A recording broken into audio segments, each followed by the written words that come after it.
Awal bismillah, selamat sejahtera. Kepada hadirin, saya ucapkan bungkusan tetamu senja, tajuk cerita.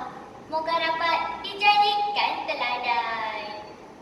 Yang mulia, Tuan Pengerusi Majlis yang dihormati Marisa Hakim yang arif lagi bijaksana, penjaga masa, hadirin dan hadirat sekalian. Assalamualaikum warahmatullahi wabarakatuh. Pada zaman dahulu, terdapat sepasang suami isteri yang miskin. Si suami bernama Pak Semai dan isterinya pula bernama Mak Lima.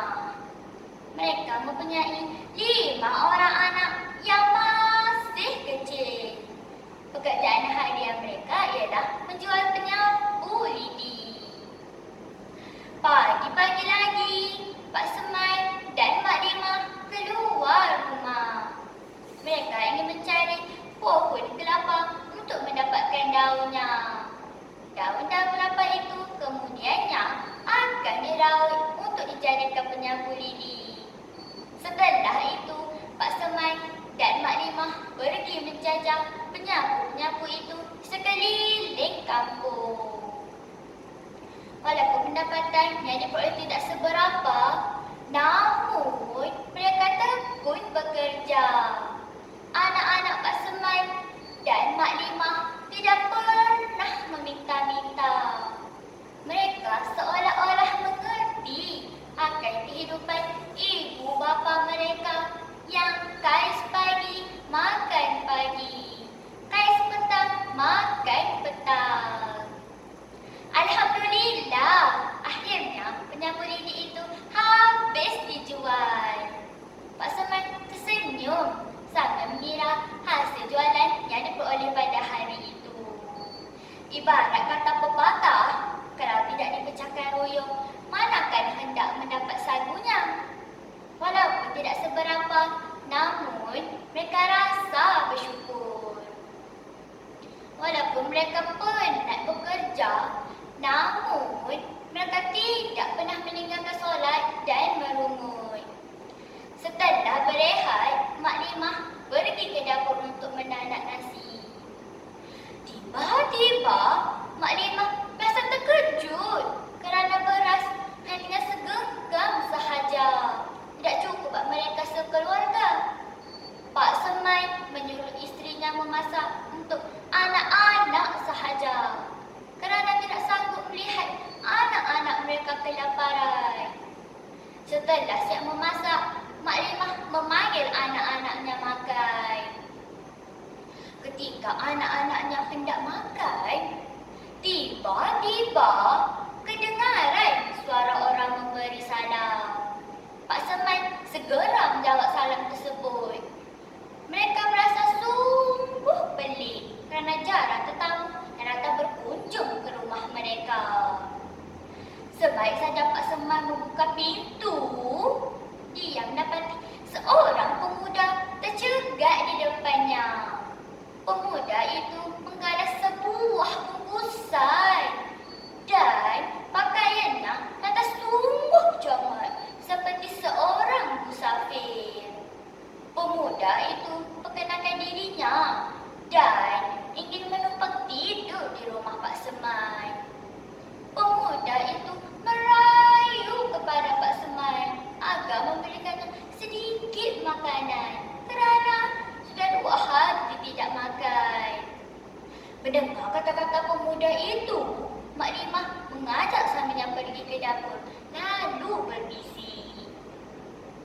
Mak Lima tidak bersetuju untuk memberikan pemuda itu sedikit makanan kerana anak-anaknya belum makan lagi.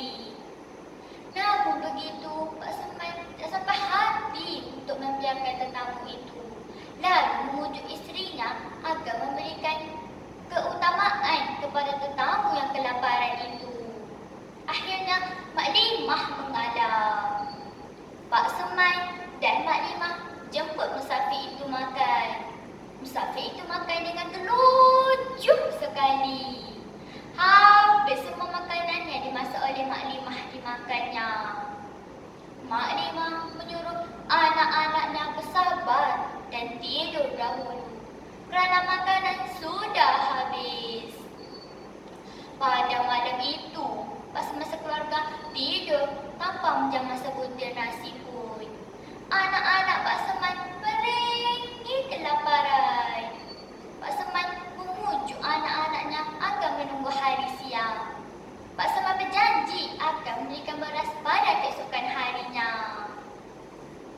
Pada keesokan harinya, Pak Seman dapati pemuda itu telah pun pergi dari rumahnya. Pak Seman terus ke dapur untuk mengambil bunyi beras. Tiba-tiba, Pak Seman rasa terkejut apabila melihat tempayannya dipenuhi dengan beras. Pak Seman merasa hairan, lalu memanggil isterinya. Isterinya juga turut merasa hairan. Mereka juga terkejut melihat bungkusan yang berisi ketolan-ketolan emas di ruang tamu rumah mereka. Mak Limah memberitahu Pak Seman, mungkin bungkusan ini milik musafir itu semalam. Sejak hari itu, Pak Seman dan Mak Limah tidak keluar mencari rezeki kerana bimbang emas-emas itu dicuri orang. Namun, setelah beberapa hari mereka menunggu, musafir itu tidak juga muncul. Setelah 1 minggu, Pak Seman dan Mak Limah menunggu, baru musafir itu muncul. Pak Seman menyerahkan bungkusan itu kepada musafir tersebut. Pak Seman juga turut menceritakan tentang tempayan yang penuhi dengan beras sebaik saja musafir itu pergi meninggalkan rumahnya. Musafir itu hanya tersenyum, lalu berkata, itu semua rezeki daripada Tuhan. Musafir itu memberikan bungkusan yang berisi ketolan-ketolan emas itu kepada Pak Seman atas sikap Pak Seman yang jujur, ikhlas dan sabar. Sejak hari itu, Pak Seman sekeluarga hidup mewah. Namun begitu, Pak Seman tidak pernah bersingkat bongkak, malah sentiasa membantu orang-orang yang susah. Kawan-kawan, terdapat beberapa pengajaran daripada cerita sebentar tadi. Antaranya, apabila kita melakukan sesuatu kerja, kita naklah melakukannya dengan tekun. Kita juga naklah mengamalkan sikap sabar, jujur dan ikhlas dalam kehidupan. Sekian, wabillahi taufiq wal hidayah. Assalamualaikum.